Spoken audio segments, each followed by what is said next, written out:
So Charles is going to show you a picture of two Fiats. My son was leasing a Fiat, an orange, bright orange. The name of the color of this car is Electric Orange Tri-Coat Pearl. And they didn't even make it in the gas versions because the name is Electric Orange. And if we get some good sunshine, you can see the speckles of gold. So now he's showing the picture to them, so they can see the picture with both of our cars. That was in March of 2017. Can I tell a little bit about it? So I leased the car. There was an EV event in Monterey in 2014. I was there for 3 years. So I leased that car with the sunroof for the 3 years. And at this EV event, it was like 2013 or 14. It was the first time I ever drove an electric car. I got into this thing, and the way they program this car is that you have all your power up front, like right at 0 miles an hour, not like the BMW, which they don't give you hooligan mode. And so I drove someone else's orange Fiat, just like one of these, and I just fell in love with that car. And I had that car for 3 years, and she wanted to buy the car out when the lease was up, but the residual value was $18,000. And I was like, you can get these things for like 6, 7, 8,000 right now, right off lease. No, they can't. They're looking at the cars. Okay. So we basically just kind of made the decision. The lease was going to be up within a year or so, and so I was like, well, let's see what we can find, and that's kind of how that went down. And it only cost me $6,000 plus $900 to ship it. Yeah. And then I went to buy one. I was looking to buy one a few years later, and they've gone up to about $9,000 or $10,000. So it was pretty amazing how the pricing she got on this thing. So this is, this car obviously was not intended to be an electric car only. So it most of it, it obviously was built as an EV, but it looks and seems kind of like a conversion. So they put, the 12-volt battery there, and the charger and the DC to DC converter and all of that stuff goes here. And, the control modules and a bunch of randomness. But essentially, it's just a package that they just shoved up in there. And then they put the battery pack, the floor is very similar to a normal Fiat 500, but the battery pack starts about here behind the driver's seat and pushes up into the back. So that it makes the car have incredible weight distribution. It's almost 50-50, which for a car like this is actually pretty insane. So I actually had mine on Laguna Seca racetrack for an EV race before I had it off. And I had race compound tires on it. And my goodness, I had a lot of fun with that car. And what the mileage takeoff speed with this car is 0 to 40 miles an hour in 3 seconds. And if you try to do that and the car is not going straight, you can crash it. I almost did twice, and my son almost did it twice too. You have to hold on to the steering wheel very hard because it'll torque steer like crazy. Which I'm sure those of us who drive EVs, we know about torque steer, especially front wheel drive EVs. So we have another picture to show you. These are the flags that we put on the car when I'm in an electric car club in Maryland. And last year they invited me to be in the, is he pulling out the picture? Yep, you can see it now. Okay, so last year they invited me to be in the Poolsville Parade, and I was car number 1, and I decided maybe a little Fiat shouldn't be car number 1. So I asked a lady with a wrapped Tesla to ride in front. So, and you'll notice as I'm walking around, the shirt I have on is the Poolsville shirt from our event last year. And by the way, coronavirus has done it again. The Poolsville parade has been canceled. It was not just electric cars. It's a huge electric event. They have buses that come there from Maryland. I think it was Bethesda. So anyway, more about my little Fiat. Her name is Fifi. And you can see the instrumentation on the, and by the way, you might think, well, of course, a little old lady can ride in this car, but my son is 6 feet tall and he can ride in the car too. And he can drive it, but the back seat kind of you lose the back seat when he's driving. That would be okay. There's something wrong with that. Would be okay. It's just a good seat for his son, Braden, who's just 6. And you can see the little room on the other side for the feet. But at one point, I've been told by him that he, where am I? Oh, I'm on. Oh, yeah, you want to flip. Okay. Okay, I got lost. So at one point, he told me that he had, and he can tell it better, 4 chaplains in this car, in his car like this. Actually, we had, I think at one point we had 5. Oh no! And one of them was pregnant, so she was sitting in the center. So I think it might have been 6 if you count, the baby. So yeah, it's not advisable though normally. But one of the things that I liked, the main reason I wound up wanting to get this car, this color in particular, is that this, I don't know, the sun's not shining right now, but you can see if you look really close to the paint that this is it's a pearl paint job. So, it's got orange flake in the orange paint. So when it's clean, when it's dirty, it looks very normal. But when it's really clean, it's got like a really nice sparkle to it. And I mentioned that they finally did make this color in the gas versions of Fiat. We're thinking they did it in 2000, maybe last year, maybe 2019. But that car looks so bland because, as my son explains, these white accents and the bumper, what are they for, honey? So they're essentially all for aerodynamics, because the car, even though it's small, it has awful aerodynamics, because like small cars generally aren't very good aerodynamically. So the normal Fiat doesn't have the ground effects there. So all 500es, and that's obviously one way to tell. If you see the E, it's all electric. And no tailpipe. Yeah, obviously no tailpipe. So it has the ground effects there, and it has this diffuser back here that lets the air come out from underneath the car a little bit nicer. And then this kind of smooths the air coming off the top a bit. So. And the license plate, most people in California, they know exactly what it says. But in Virginia, they really don't get it because this free plate has the earth in the middle of F-I-F-I, Fifi, EV, electric vehicle. And Fifi is French, and it means God originates.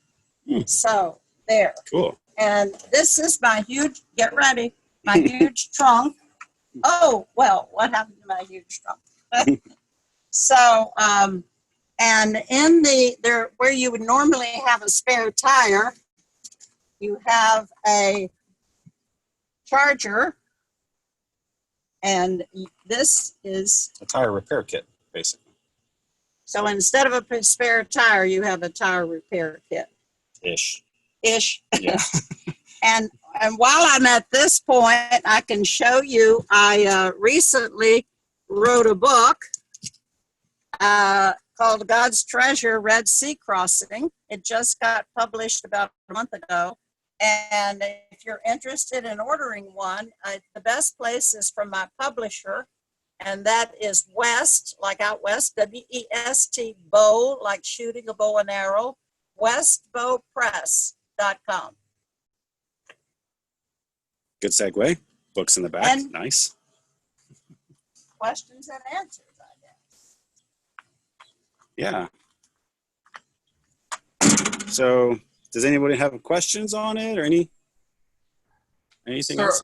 So one thing I was curious about, I'll jump in here, Pocahontas, is how the car fits in your everyday life. Like, because the question that we get a lot is like, how often do you have to charge, and do you have to worry about where you're charging and that sort of thing? And like what do you use it for? And typically, and I guess the other question, taking a step back, would be is why you decided to go electric in the first place? Well, why I decided to go electric in the first place was my son was taking me for a ride in that Fiat that he was leasing. And I said, honey, I'm going to get whiplash. And I may have gray hair, but I am a hot rod lady. And the first time I drove it to the town nearby, Fredericksburg, it's 45 miles away.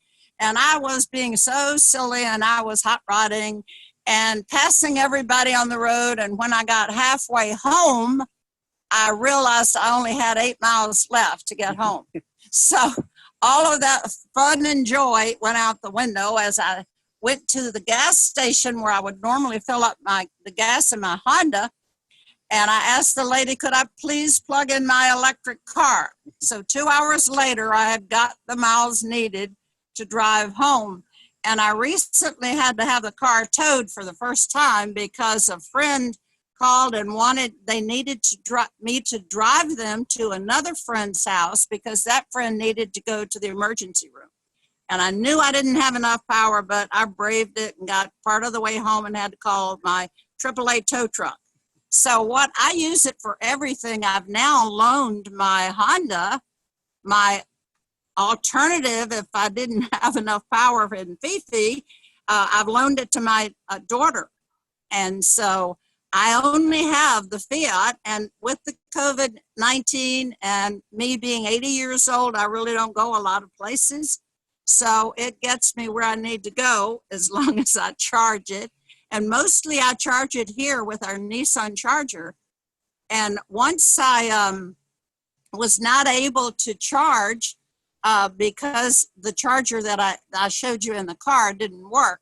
So I had spoken to a marina owner 2 blocks from me, the Boathouse Marina.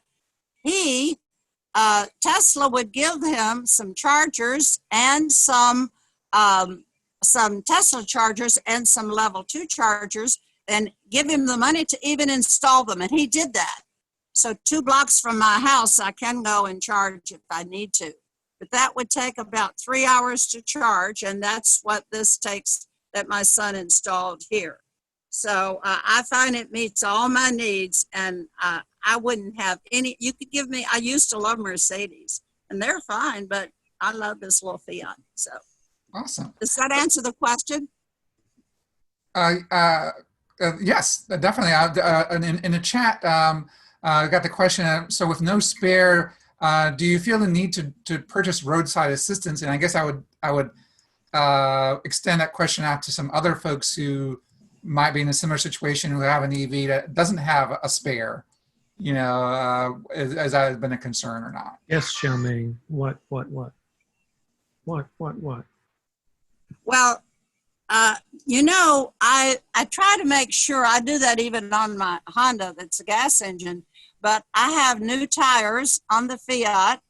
And my mechanic said the tires are looking like a little dry rot. And I said, well, I need to just go ahead and bite the bullet and get the new tires. And an interesting thing about the tires is you don't have to rotate them because they're different sizes. Well, so the tires are the same size, but the rims are different.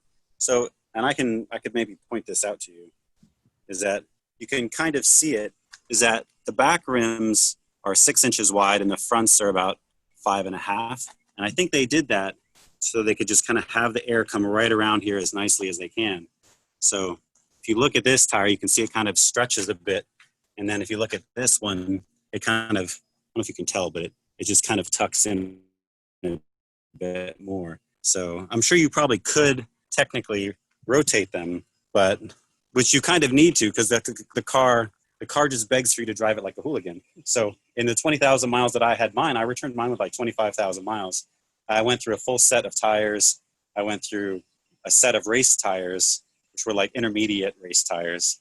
And then when I returned it, I had to replace the front tires again and put the factory wheels back on. Because I also went through 3 or 4 sets of rims. That's why, if you had seen in that picture, I put different rims on my car. So and probably most of the people on this Zoom meeting are electric car people. So you know that there are no services that you have to do. And my dealership has been rally. I told them harassing me. They said, you're due for a service. And I said, I am not due for a service. Finally, I got them straight, but I did recently buy new windshield wipers and new tires. And what else is there to buy? You know, okay. I'll definitely attest to that. Both of those things, the low maintenance and also the fact that you will get harassed by the person who sold you, the dealership who sold you the car to get service. I can tell you how many things I got in the mail from my local Nissan dealership reminding me of that. And I finally actually ended up writing on the envelope, I own an electric car, and then put it back in and mail it back to them. And guess what? They stopped sending it to me. So it's one of those things that kind of it's a sign, unfortunately, of not everyone has the right information, but that's I did want to follow up on, for those who can't see the chat who are watching us on Facebook. I do want to throw out there that the manufacturers of the vehicles also provide some level of roadside assistance, and Nissan is actually one of them. And so if you get a flat, or if something goes wrong with the car or what have you, that you call a number and they take care of it. I think if I remember correctly, for me, it was free for a certain amount of time, and then you had to pay for it. I think that's my recollection. I may not be correct about that.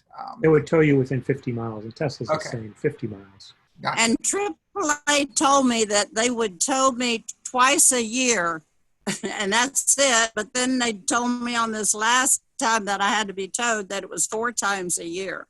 But I try not to. I plan it. And this is the first time you've ever run out of energy in the 3 years you've had it or so? 17, 3 years. Cool. Other questions? Another question that someone had in the chat was, is it a front-wheel drive vehicle, the Fiat? Yes. Mm-hmm.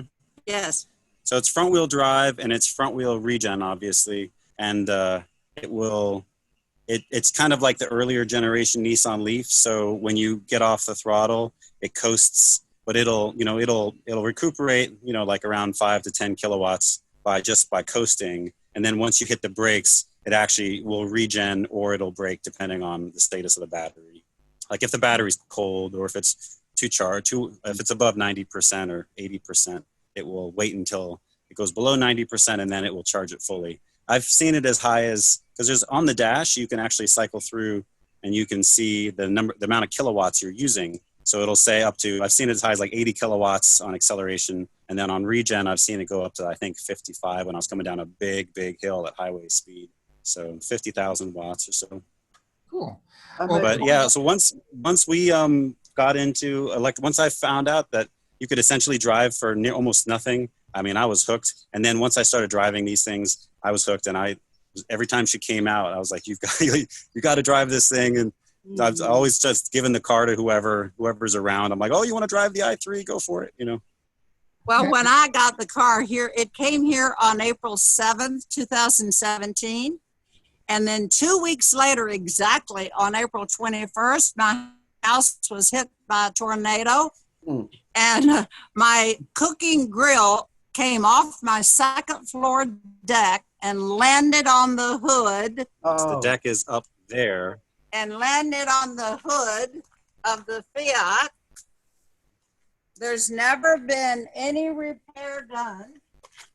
This is where it landed. And this is I wouldn't have it redone for anything, because Fifi's been through the war and she survived. So that was amazing. So I'm just keeping an eye on the time. So we do have a few minutes before we go to further questions on the Fiat, because there's actually, I don't know if the eagle-eyed people might have noticed in the background, there's another EV there, parked there. And so Andersen actually had moved on to a different vehicle on i3, so I wanted to give him an opportunity to talk a little bit about that.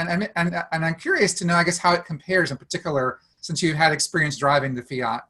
Now you're in the EV. And then, so whatever, absolutely. If you want to take a few minutes and kind of walk us around that vehicle as well, that'd be great. Sure, yeah. So let me switch cameras again.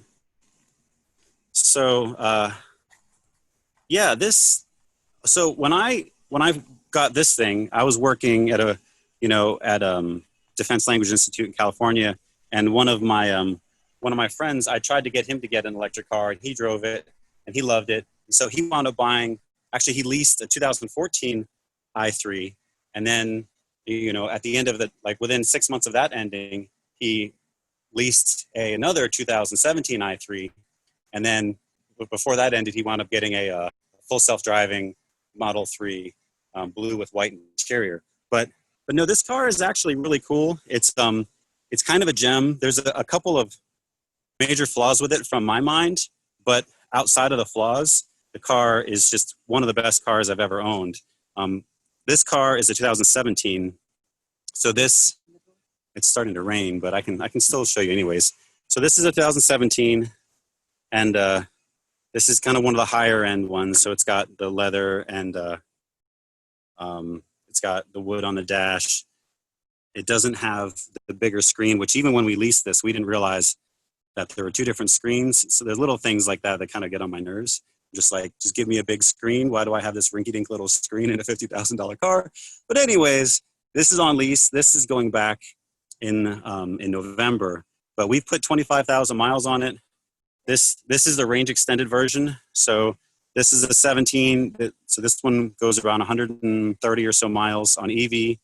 And then it has a 2.4 gallon gas tank. And then it has about a 650 cc motorcycle engine from BMW that's shoved up under here. So if you're ever servicing it, you can pull this up, and then you can actually check the oil and whatnot of the little motorcycle engine. But this whole thing comes out, and then you can see that little engine in there and do what you need to do with it. So we actually like this car so much that we wound up buying another one. So we bought a 2014.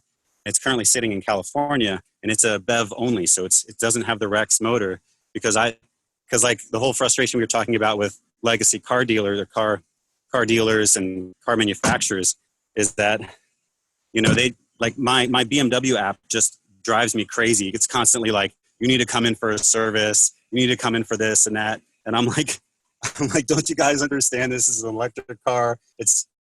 But outside of that, the car is really amazing. Like this one, for example, has a carbon fiber roof, and then the whole shell of the car is made out of carbon fiber. There's very little steel in the car, maybe in the bolts, but the body is a carbon fiber. And then the panels are carbon fiber reinforced plastic. So not really going to be much of a problem for, dents and rust and things like that. So, and then this, so comparison, the question, comparing between the two vehicles, I still really, really like that car. That car is a completely different beast than this thing is. It, you just want to pull the e-brake and do it. I just want to pull the e-brake and do a burnout. It's the kind of car that's great for a small town. When we were in Monterey, it was perfect for Monterey. It's tiny. I was beating everyone off the line at all the lights. And I mean, it was just a hoot to drive. This car is obviously it's a different class. This car is actually 3,000 pounds lighter than that car. And then this has the motorcycle engine. So our car is about 2,600 pounds. The Fiat's is around 3,000. And this one's around 2,850 or so. So I really love the car, love the way it handles. But our other i3, you can feel that it's faster. And the aluminum skateboard chassis and everything. I really like it. So my plan with that car is to actually change the wheels out, because I just can't stand the size, and I don't like having only one tire you can buy. It drives me nuts. So I've done lots of measurements on the wheels. These are the better of the wheels you can get with the i3. These are the 20s, but they're staggered. So they're 155s in the front and 175s in the back. If I was able to keep these wheels, which I already called them an ass, they won't let me. So because we had them switched on the cars. Then I would run, they do make an i3S, which has 20 millimeters wider tires on back and front. So I would do that. But no, after driving both of the cars for a while, I really like the way this drives. I love that it's rear-wheel drive, and like the only two issues that I have is that the other car we have only does 50 miles before it runs out of energy, literally 50 miles, and that's it. So it's very hairy. But my intention, I've done a lot with lithium batteries. Like I've built off-grid solar stuff, and like we have an RV that has a huge battery pack. It's like 30 kilowatt hour battery pack. And so my intention is to buy the cells and rebuild the pack with something to make it go around like 170, 180 miles. So that's kind of where I'm at on it. But no, overall, we definitely like this car a lot. We just fix the range, and then fix the tire situation, and I think we'd be good. Good, thank you for that. And I appreciate your honesty, because I always tell people when they're showing their vehicles is we want the pros and the cons, the whole 9 yards, because that helps people in deciding kind of, it's like every car has its pluses and minuses to it. One other thing I'll ask, and then I'll open it up for questions, is I guess about range. Because the particular i3 has the range extender on it. I mean, even though it's a little motorcycle engine, do you find it makes a significant difference in terms of the range, and it gives you a little more flexibility in terms of how you use the car? Oh, yeah, it definitely does. I mean, even though we went and we got the BEV, now that we know that that's our only car for, I mean, because we have a big truck that pulls our RV, but that is our car. You guys might be interested to hear this too, is that we have a toy hauler RV. So any of you guys who know anything about RVs, it has a 12-foot garage in the back. So when COVID started, we put that car in the back of our RV and drove it across the country. So we essentially like had that thing hanging out the back of our RV for 3,000 miles. But no, to answer your question, well, actually the one question about the motorcycle engine is just it's just a generator. So it's not physically connected as far as like through drive shafts and things to the wheels. It has the little engine, which I think is either a V-twin or a twin cylinder, two-cylinder inline. And it has a little motor on the back that takes the energy, and it just directly charges the car. So it does, we have no problem with taking it on the highway. In fact, one of my friend I was telling you about in Monterey that had the i3s as well, he had a coding device that allowed you to change some of the functionality. So in Europe, these have a hold state of charge function. And so we put that on ours so that when you're on long trips, you could set it, once you're below 75% state of charge, you hit hold state of charge, engine kicks on, and then you can still drive it like a maniac. You can still keep it like 80, 85, and then it just slowly loses energy. So the lowest I've ever gotten that car down is 1%, but that was when we were really trying to get somewhere. And so once it hits 6% state of charge, engine turns on, and then it'll as it goes down to about 4%, it revs up pretty high, and then it just tries to keep up. And it does a great job. So yeah, I mean, we've driven it on 200, 300, 400 mile trips, and tomorrow actually I'm driving it back to Massachusetts. So yeah, I'm just gonna. Then when we took the car to BMW, they reflashed the ECU, and then now I don't have my hold state of charge function anymore. So I have to find another way to code it. But yeah, so it's not a problem. I mean, we've driven it at the battery completely discharged at 6%, and we'll just go fill it up and leave it like that. Even though the car yells at you when you turn it off, it says, major battery damage can happen if you leave it low. It's fine for a few days. We just, put more fuel in it, keep driving, and it's fine. So no, like surprisingly, that little range extender has been very, very helpful. So I would imagine that if EV batteries still stayed prohibitively expensive, it's a great strategy for car makers, but Tesla's totally right. I mean, it's just put a big battery pack in there and call it a day. So that's how we had a very interesting conversation about plug-in hybrids and hybrids in our last session when we were talking about the Volt. So I'll open it up to questions. So anybody that's here that's joined us either here or on Facebook, if you want to post your question in the comments, I can read them there, or if you want to post your questions in the chat, you can do that, or you can just unmute yourself and jump on in. I may have missed this, but with the Fiat, what is the range when you're not doing hooligan mode? It's about 100 miles. And it loves the heat. It is charged up to 126 miles when it's really hot. In the winter, not so much. She hates the cold, and so it only charges up to about 70 or 75 miles in the wintertime. Does it have fast charging capability, or is the level 2? I know that's what you have at home, but can you use a fast charger elsewhere? It's only level 2. Okay. Yeah, I can show you guys. Yeah, it's just, that's all you get. Yep. It's only level 2, no fast charge. Thank you.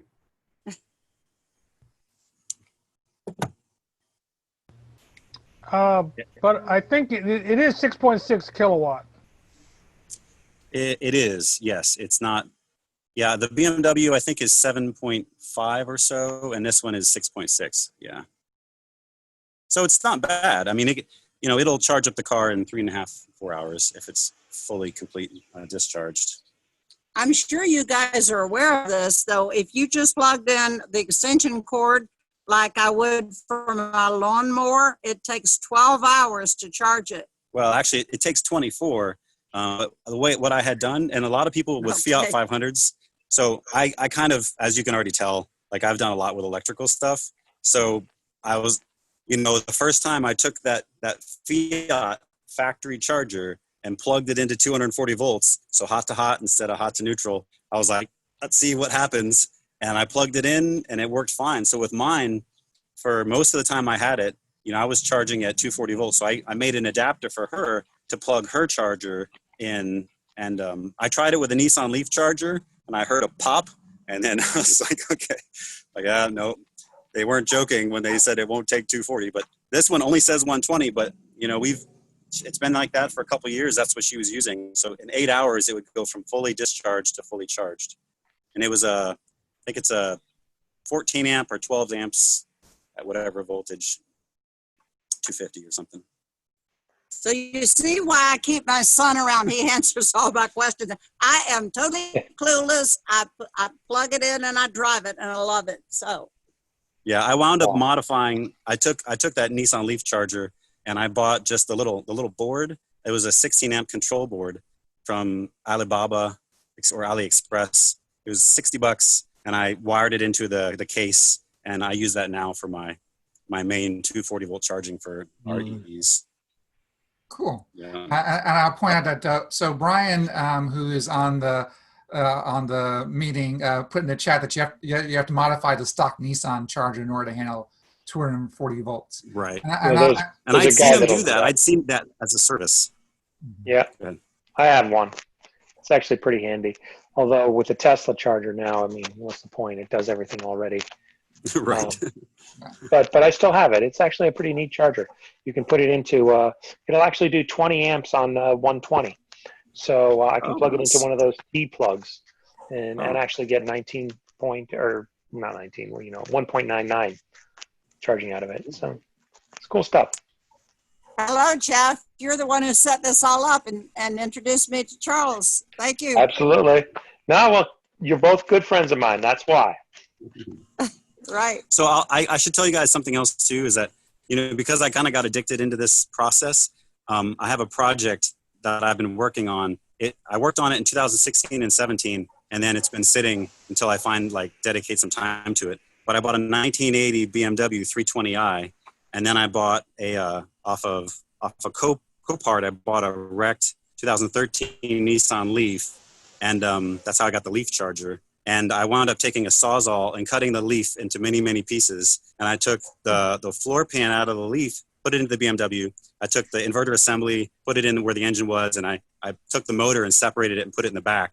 And so the car is, but it's been sitting for a couple years, so the battery pack now doesn't accept a charge. But all the major fabrication is all done. So this would be like a really old school drift BMW was the intention. But now that, people are getting those Tesla motors out of the back and they're just I don't know if you guys have seen these on YouTube, but there's people that will put the P100D and Tesla rear motors, they'll get the whole assembly. And there's guys that have made like a CAN bus, like little control module that just says park neutral reverse. And all they have to hook it up to is a 400 volt battery pack of their choosing. And they can have 600 horsepower the back of these cars. And so if you're interested in such a thing, if you YouTube search TSL Honda or Tesla Honda, this guy took this really old Honda Civic and did this, and he does burnouts like for a full quarter mile in this scene. So awesome. But by the I'm way, sure that's not going to save the planet though. But in case you're interested, by the way, Andersen, so I'm gathering that you live in Massachusetts, right? So there's we actually live everywhere, but yeah. There's actually several folks in the Richmond area that are into, actually there's one guy that I know who's actually actively doing a conversion right now. He bought an old classic car and he wants to convert it to all electric. So I might hook you guys up, because he's always looking for advice on kind of how to do things. He has the ambition, but not necessarily the mechanical knowledge. So, and it sounds like you know your stuff there. So I might hook you guys up if that's okay. Sure. Yeah. I love talking to people about this stuff. Yeah, for sure. Yeah. So I know Brian's on the call. I know he had a comment in the chat, but did you have any questions specifically that you wanted to ask either Pocahontas or Andersen about their EVs? Okay. How about Humphrey? You got any comments or questions for our folks here? Well, I was glad to see a Fiat. I thought they were mainly in mainly in West Coast states, but I guess a lot of them have been brought over to the East Coast. And I'm also interested in seeing that the i3 stuff, because I'm in my office right now, and right behind my window here is my boss's BMW i3. It's a 2014 Rex, and he's actually going to be trying to sell it starting next week. So if anybody's interested, I've driven it a couple of times, and I've charged it with, with an EVSC that I have that actually will go up to 16 amp, and I've been, even on 120, I've actually gotten like 14 amp charging on it. But, I haven't driven it too many times, but I've driven it a couple of times, and it's an interesting car. Cool. Yeah, Fiat is one of the few ones that I've not seen either in person or driven. Excuse me. And so I'm actually glad I got a chance to see it today, even if it is just virtually. But I do want to see one in person at some point. So maybe when all things are better, Pocahontas, you can make a trip up to Richmond. Well, I'm sure that you guys can. I mean, if we were looking for another one, we would just go on eBay or just go on Craigslist, because there's a lot of folks in California that are selling them, because they continue to make them and they continue to put them on attractive 3-year lease deals. So you can find 3-year-old models of whatever year it is. So like I think 16s right now, 17s that are coming off lease, and I mean they're going up now. They're now like 9,000 or 10,000. But that's not bad. You spend about $1,000 to ship it anywhere in the country, and you have a unique car. The other thing about them is that we've seen zero battery degradation, like in mine, and I drove it like obviously hooligan mode. Yes. But hers is, it essentially doesn't look like there's any degradation, which I think is just a testament to, they're really, really smart with how they programmed the temperature monitoring of the battery. I mean, in the winter when you do drive it, it's the one thing I was going to add to her piece there is that, I was getting 2.5 miles per kilowatt hour in the wintertime because it aggressively heats the battery up as soon as you turn it on. And I'm sure you guys probably experience the same kind of thing, but aggressively heats it up. So I would do a 4-mile drive and I would get 2 miles per kilowatt hour, something absurd, just because it's just heating it up for that 5 minutes. So, but it's a cool car. And the one I wanted to get, but my wife won't let me, is I want to get the Celeste blue one, which is it's the only other one that they make that has the white, all of like the white accents on it with the white interior. All the other ones have like a black interior, but I just thought the white interior was so cool. They do make a white with Celeste blue outside, but she just thinks it looks like a grandma's car or something. I don't know what she's talking about. Because it is. So. In my way of thinking, it is a grandma's car. Well, I would put rims on it so it wouldn't look like a grandma's car, but whatever, it's fine. So any other Pocahontas. thoughts? Yeah, well, I mean, it's going to ask Pocahontas. know you've done a lot of long drives of Mark's MD Volt stuff. What's the longest drive you've taken in the in Fifi over there? Oh, the longest one I've taken is probably Poolsville. In order to get there, I had to drive to my daughter's town, which is Bowie, Maryland. And then I had to charge it. And then I drove to, I can't remember, some other stop that I had to make, and then to Poolsville. So in order to get there for the parade that started, I think at 10 in the morning, I had to leave my home the night before. And I was charging between, let's see, like midnight and 3 a.m. I'm charging, and then I drive, and then I charge again. So Poolsville may have been the longest, or I also went to a winery called Black Ankle Winery.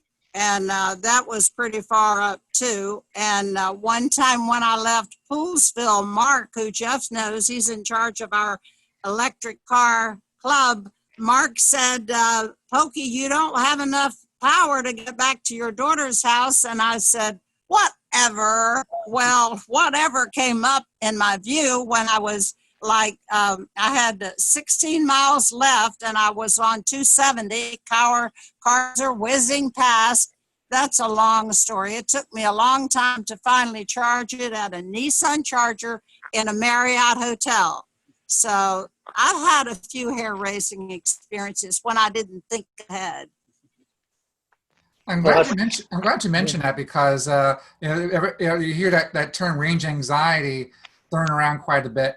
But at least I'm curious to know, in your experience, having been through that, if you still have it, because my experience has been, I came down to as low as like maybe 2 or 3%, and I managed to get to where I need to go and charge and live to tell the tale. And so I'd feel a lot less of that. I just feel like more range aware.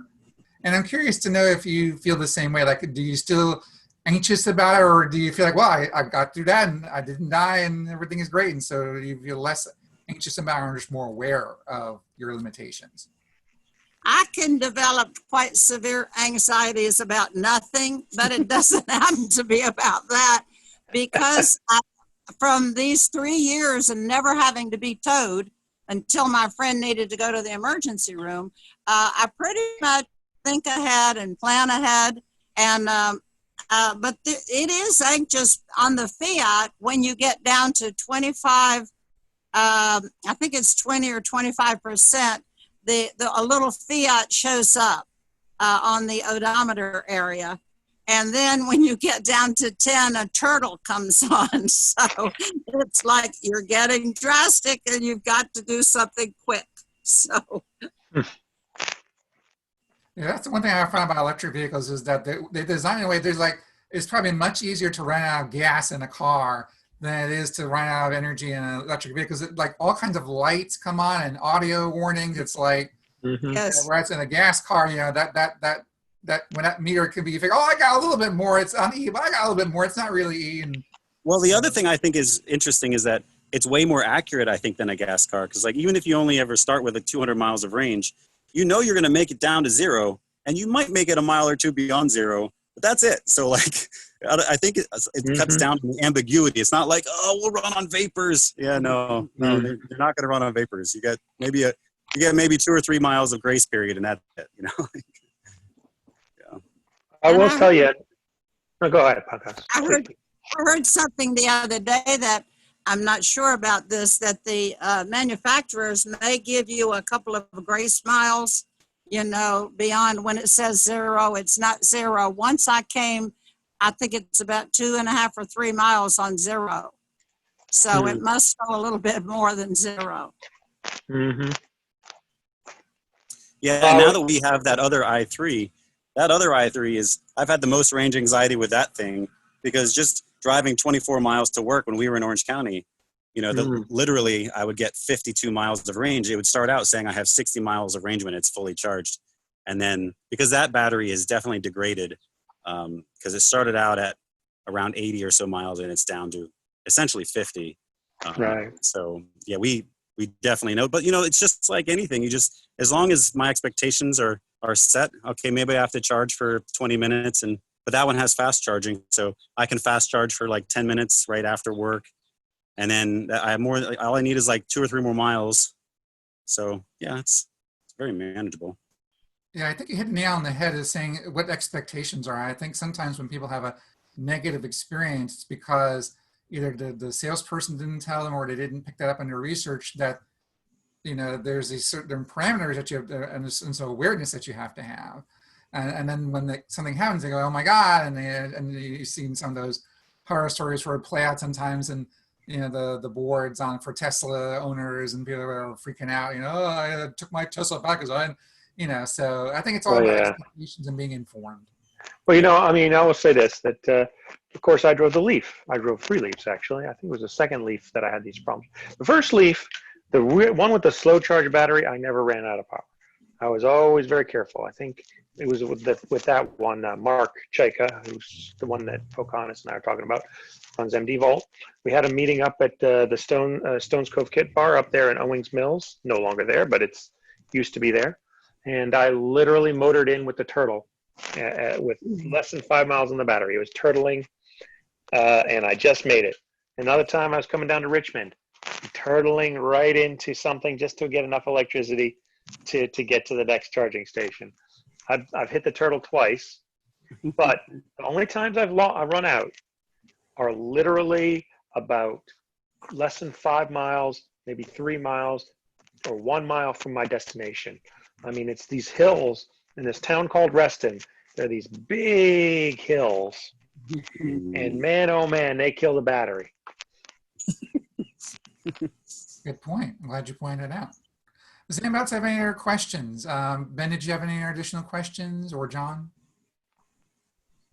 Well, I will just say that I'm hoping that we're near the end of the pioneering days, and the sort of discussion we're having right now will soon be history. And Charles, I'm not a Tesla fanboy, but they do have the right idea as far as the charging network, and the range anxiety, as I understand it, is almost non-existent. And hopefully we're going to all get to that stage, or we could drive plug-in hybrids, of course. But I've had an all-electric with my motorcycle, so I've experienced it, and having to go so slow and tuck down, and it's streamlined and all of that to make it to the next charger. So I've experienced the same thing. But let's hope that in 5-10 years, these discussions are kind of history. That's all my little editorial comment I have to make on this. Well, and for us, like we are really looking, because I kind of alluded to it, is we have a big, well, I guess I mentioned it, we have a big RV, like a 45-foot toy hauler, and to pull that, we have a diesel Cummins in a Ram truck. And, I just keep waiting. I'm like, the problem with the Tesla, the Cybertruck, is that it doesn't have the capacity to pull what we currently have. But I would try to figure that out. I mean, if I could re-engineer, they're going to make really strong suspension and stuff. But I think there's a company, Workhorse, that is focusing on, heavy duty trucks with big battery packs. And I mean, I just love driving electric. If we just had to have one vehicle, we would just have a big honking truck that would pull our RV, and we could just drive around town and get great economy and whatnot. So yeah, I can't wait for it. In fact, just to add a little something, our transfer case went out in our truck when we were on a trip, and it locked into low range. So I couldn't drive any faster than like 48 miles an hour in our truck, pulling our RV on the highway. And Ram wouldn't, they just kind of gave us runaround for essentially 3 months, saying that they couldn't find a transfer case. And knowing about how EVs are built and everything, it drove me bonkers, because I was like, if this was an EV, we'd have we'd have 2 motors, one in the front, one in the back, or we'd have no differentials. We'd have a motor on each wheel, and we would not even have a transfer case. Like, there would be no transfer case to fail. So yeah, I can't wait for the day when we can buy an EV truck. So yeah, that's where we're heading to. So.